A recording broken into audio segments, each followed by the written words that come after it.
स्वागत है आपका अपने YouTube channel the peak institute में। तो फ्रेंड्स, प्रीवियस ईयर क्वेश्चन की सीरीज़ चल रही थी जिसमें से CDP के अभी तक हम लोगों ने 20 प्रैक्टिस सेट डिस्कस कर लिए थे। ये प्रैक्टिस सेट नंबर 21 है जो 29 दिसंबर 2023 की शिफ्ट में हुआ था। 2022 यहाँ पर होगा, 2023 नहीं होगा, 22 होगा, ये मिसप्रिंट है इसमें। तो आइए सेशन को स्टार्ट करते हैं। पहले क्वेश्चन की ओर बढ़ते हैं। निम्नलिखित में से कौन सा स्थूल गत्यात्मक कौशल का उदाहरण है? अब बात किसकी कर रहे हैं? स्थूल गत्यात्मक कौशल की, यानी ग्रॉस मोटर स्किल। तो दो प्रकार की मोटर स्किल होती हैं, एक होती है हमारी फाइन मोटर स्किल और एक होता है हमारा ग्रॉस मोटर स्किल। यानी एक होता है स्थूल गत्यात्मक कौशल और एक होता है सूक्ष्म गत्यात्मक कौशल। अब बात आती है सूक्ष्म गत्यात्मक कौशल क्या होता है? जब बालक अपनी फिंगर के द्वारा जो एक्टिविटी करता है वो हमारी सूक्ष्म गत्यात्मक कौशल में आता है।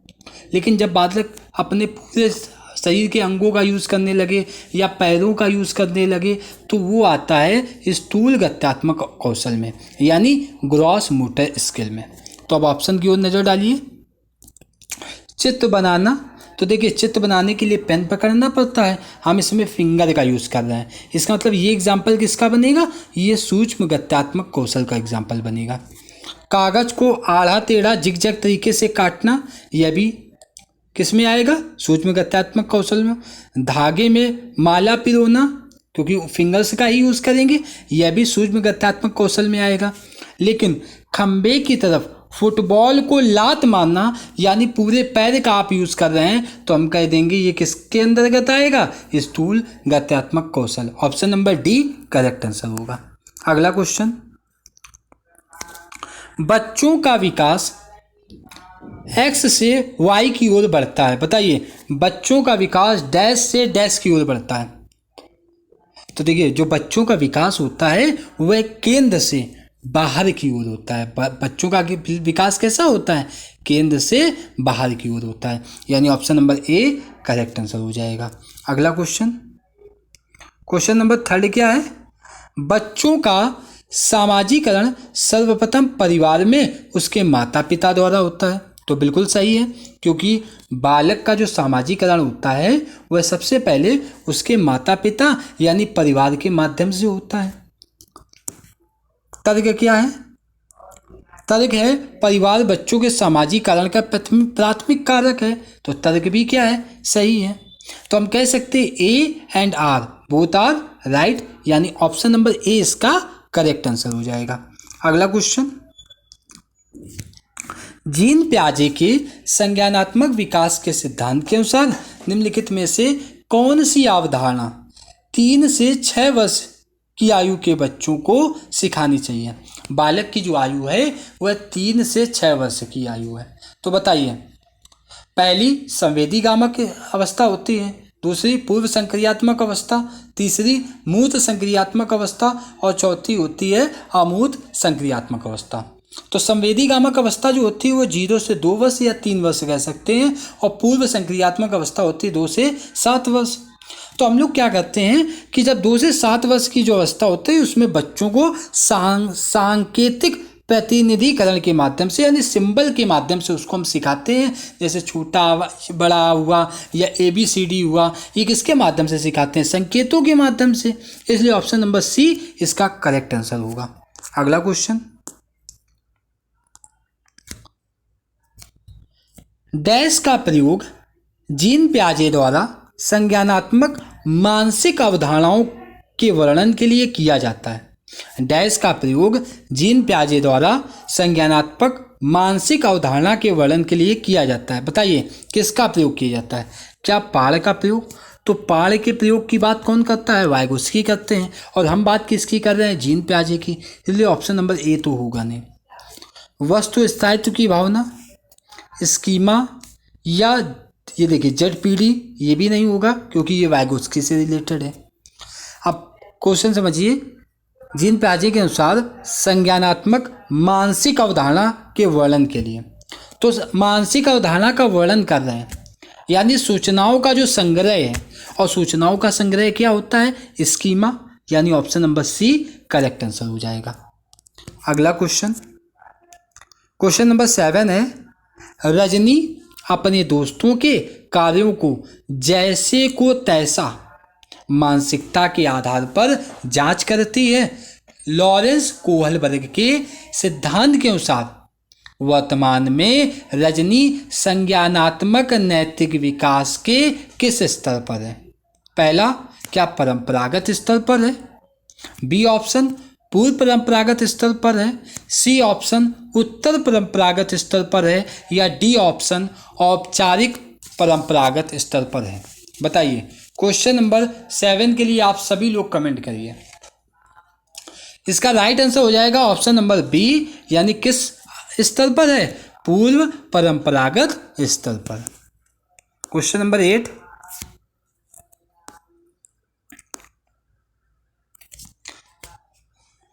जब विद्यार्थी किसी प्रश्न का हल खोजने के दौरान समस्या का सामना करते हैं तो अध्यापक विद्यार्थियों को किस तरह पाठ प्रदान करेंगे, यानी अध्यापक विद्यार्थियों को किस प्रकार मदद करेंगे? भय पैदा करना होगा नहीं, प्रश्न के कुछ विश्लेषण के द्वारा यह भी नहीं होगा, उन्हें अपने विचारों को शाब्दिक अभिव्यक्ति करने के लिए निरुत्साहित करना यह भी नहीं होगा। इसका मतलब उन्हें प्रश्न का आधा समाधान प्रस्तुत करके, मान लो कोई बालक को प्रश्न दिया गया था और बालक को उस प्रश्न को सॉल्व करने में क्या हो रही, दिक्कत हो रही, तो जो अध्यापक होगा वो बालक को लगभग आधा प्रश्न क्या कर देगा, सॉल्व कर देगा। फिर बालक समझ जाएगा अच्छा हाँ इसको ऐसे सॉल्व करना है, और वो पूरी क्वेश्चन को आराम से क्या कर लेगा, सॉल्व कर लेगा। तो हम उसको क्या कहते हैं, पाठ कहते हैं, यानी बीच में थोड़ी सी मदद कर देना पाठ कहलाता है। अगला क्वेश्चन, सिद्धांतवादी और उनके द्वारा प्रतिदिन विचार का सही युग्म। सिद्धांतवादी और उनके क्या विचारते हैं? तो देखिए, क्या लेव वाइगोस्की ने सांस्कृतिक उपकरण या सांस्कृतिक सामाजिक सिद्धांत दिया था? तो बिल्कुल सही है, यानी ए ऑप्शन तो करेक्ट हो गया। गार्डनर ने तो बहुबुद्धि सिद्धांत दिया था, तो ये तो गलत हो जाएगा। जीन प्याजे का संबंध पाल से तो नहीं है, पाल से संबंध वाइगोस्की का है, इसलिए यह भी ऑप्शन नहीं होगा। लॉरेंस कोहलबर्ग ने नैतिक विकास का सिद्धांत दिया है, ना कि संवेगात्मक परिपक्वता, इसलिए ऑप्शन नंबर ए हमारा क्या हो जाएगा, करेक्ट आंसर हो जाएगा।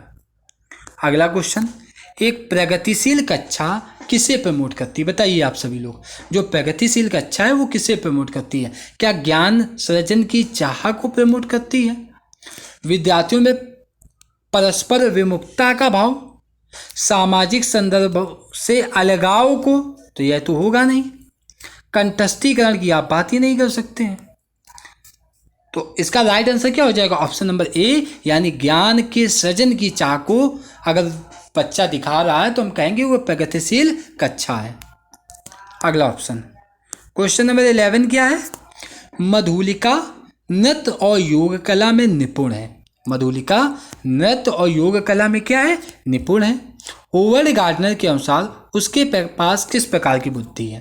बताइए, नृत्य और योग कला में निपुण है, तो बताइए होवर्ड गार्डनर के अनुसार किस बुद्धि से रिलेटेड है? क्वेश्चन नंबर 11, आप अगर नृत्य वगैरह करेगी तो अपनी बॉडी की एक्टिविटी के द्वारा करेगी, यानी शरीर का प्रयोग करेगी, और जब शरीर का प्रयोग करेगी तो फिजिकल यानी शारीरिक गति संवेदी के द्वारा, इसलिए option number C correct answer हो जाएगा। अगला क्वेश्चन, एक प्रश्न उत्तर सत्र के दौरान एक अध्यापक केवल लड़कों को ही अपने भ्रम व प्रश्न पूछने के अवसर दे रहा, केवल लड़कों को, मतलब लड़कियों से उसका कोई लेना देना नहीं। यह बताइए किसको प्रमोट कर रहा है? क्या जेंडर सशक्तिकरण को? जेंडर समानता की तो बात ही नहीं हो रही। क्या जेंडर पक्षपात को या जेंडर समतुल्यता को? तो यहाँ पर जेंडर पक्षपात को बढ़ावा दे रहा है, यानी केवल लड़कों की बात कर रहा है, लड़कियों की कोई बात ही नहीं कर रहा है, तो हम कहेंगे वह जेंडर पक्षपात को बढ़ावा दे रहा, इसलिए option number C correct answer होगा। अगला क्वेश्चन, अधिगम दर में व्यक्तिगत विभिन्नताएं किसका परिणाम है? अधिगम की दर में जो व्यक्तिगत विभिन्नताएं पाई जाती हैं वह किसका परिणाम है? बताइए। अगर व्यक्तिगत विभिन्नताएं पाई जाती हैं तो केवल आनुवंशिकता का, केवल पर्यावरण का, आनुवंशिकता व पर्यावरण दोनों का, ना तो आनुवंशिकता और ना ही। तो देखिए, अगर व्यक्तिगत विभिन्नताएं पाई जा रही हैं तो हम क्या कहेंगे कि वो आनुवंशिकता और पर्यावरण दोनों का परिणाम है, यानी option number C correct answer होगा। क्वेश्चन नंबर 14 है,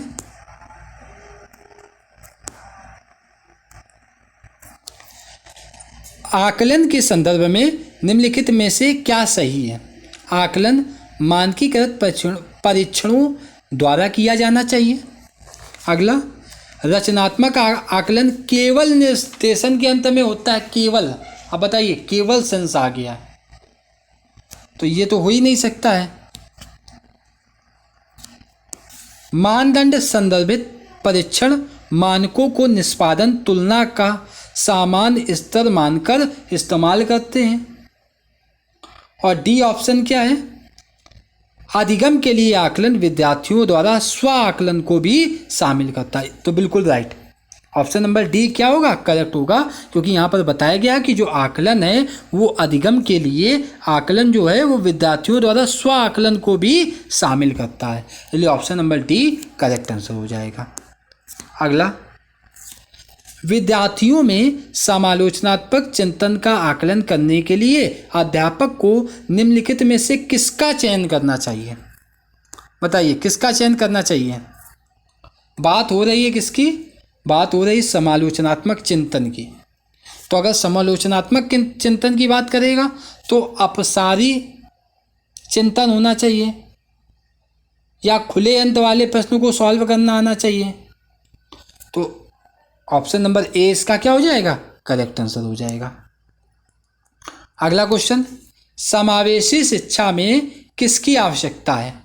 मानकीकृत पाठचर्या की आवश्यकता है, रूढ़िबद्धताओं को बढ़ावा देना, अगम्य इमारती ढांचा या विविधता को स्वीकृति देना। बताइए, बात किसकी हो रही है? बात हो रही समावेशी शिक्षा की। तो समावेशी शिक्षा में बताइए किसकी आवश्यकता पड़ती है? मानकीकृत पाठचर्या की? तो बिल्कुल भी नहीं पड़ती है। रूढ़िबद्धताओं को बढ़ावा देना, यह भी नहीं होगा। अगम्य इमारती ढांचा, यह भी नहीं होगा। यानी विविधता को स्वीकृति देना, ऑप्शन नंबर डी इसका क्या हो जाएगा? करेक्ट आंसर हो जाएगा। अगला क्वेश्चन,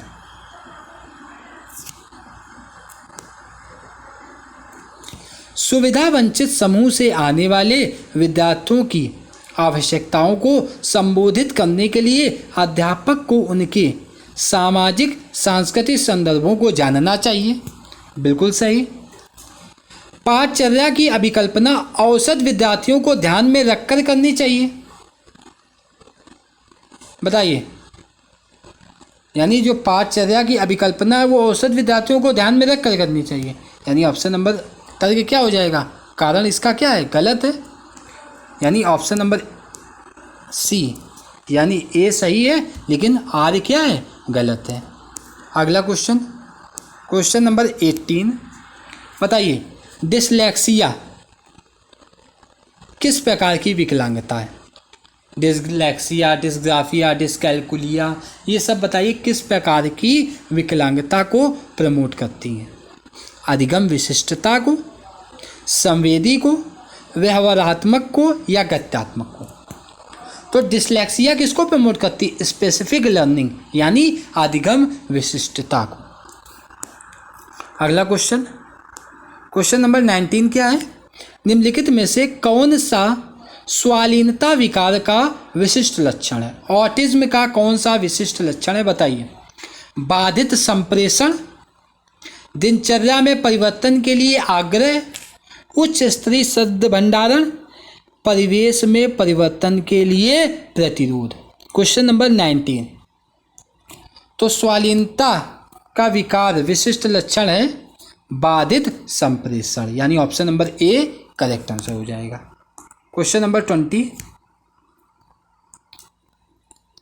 कक्षा में विभिन्न योग्यता वाले शिक्षार्थियों की आवश्यकताओं की पूर्ति कैसे की जा सकती है? श्रेणीबद्ध कठिनाई के कार्य देकर, यहाँ पर ध्यान देना है, विभिन्न योग्यताओं वाले शिक्षार्थियों की आवश्यकताओं की पूर्ति, जो विभिन्न योग्यता रखते हैं उनको हम कैसे पहचानेंगे। श्रेणीबद्ध कठिनाई के कार्य देकर, मानकीकृत निर्देश देकर, तो यह होगा ही नहीं। केवल मैंने आपको बताया ना, सीटेट में निगेटिव टैग वर्ड का काम करता है केवल, इसलिए ऑप्शन नंबर सी तो होगा ही नहीं। विभिन्न आवश्यकताओं के शिक्षार्थियों की उपेक्षा करके, यह भी नहीं होगा, यानी ऑप्शन नंबर ए श्रेणीबद्ध अधिगम कठिनाई के कार्य देकर। क्वेश्चन नंबर 21, अधिगम तब अधिक अर्थपूर्ण होता है जब विषय वस्तु को डैश रूप में प्रस्तुत किया जाता है। बताइए अधिगम कब अर्थपूर्ण होगा। अधिगम तब अर्थपूर्ण होगा जब विषय वस्तु जो होगी ना वो कैसी होगी, एकदम ऑर्गेनाइज्ड होगी, एकदम संयोजित होगी, यानी option number D correct answer होगा। अगला क्वेश्चन, क्वेश्चन नंबर 22 क्या कहता है। अंतरिक्ष की अवधारणा समझाते समय एक अध्यापक ने महसूस किया कि विद्यार्थियों में इस विषय को लेकर अनेक भ्रांतियां हैं। अध्यापक की इस स्थिति के प्रति क्या प्रतिक्रिया होनी चाहिए। सीधे सीधे उन भ्रांतियों को अस्वीकृत करना, तो यह तो गलत हो जाएगा। इन भ्रांतियों के प्रति विद्यार्थियों में तर्क जानने चाहिए, बिल्कुल, यानी ऑप्शन नंबर बी राइट होगा। अगला, विद्यार्थियों को सही जानकारी कंठस्थ करना, ये गलत हो जाएगा। नकारात्मक पुनर्वलन, यह भी गलत हो जाएगा, यानी option number B correct answer हो जाएगा। अगला क्वेश्चन, विद्यार्थियों को किसी भी अवधारणा के बारे में समझाते हुए निम्न में से किस बात का ध्यान रखना चाहिए। यानी हम विद्यार्थियों को जो अवधारणा समझा रहे हैं उसको समझाते समय किस बात का ध्यान रखना चाहिए।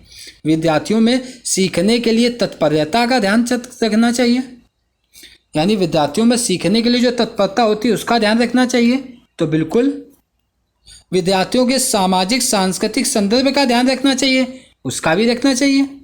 विद्यार्थियों द्वारा चयनित अधिगम शैली, यह भी सही होगा, यानी A first second and third all are right, यानी option number D correct answer हो जाएगा।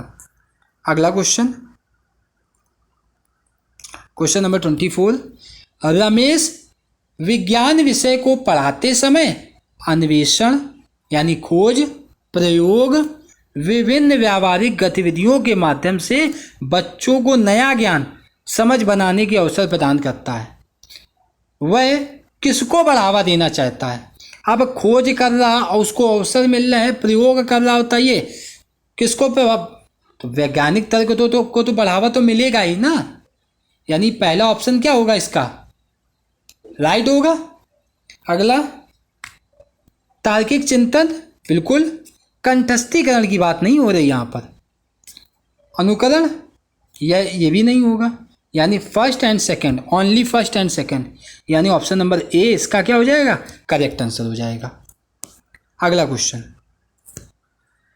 निम्नलिखित में से अध्यापक द्वारा अपनाई गई कौन सी विधि अधिगम प्रक्रिया में विद्यार्थियों की सक्रिय भूमिका को कम महत्व देती है। बताइए, सक्रिय भूमिका को व्याख्यान विधि नहीं, पूछताछ विधि नहीं,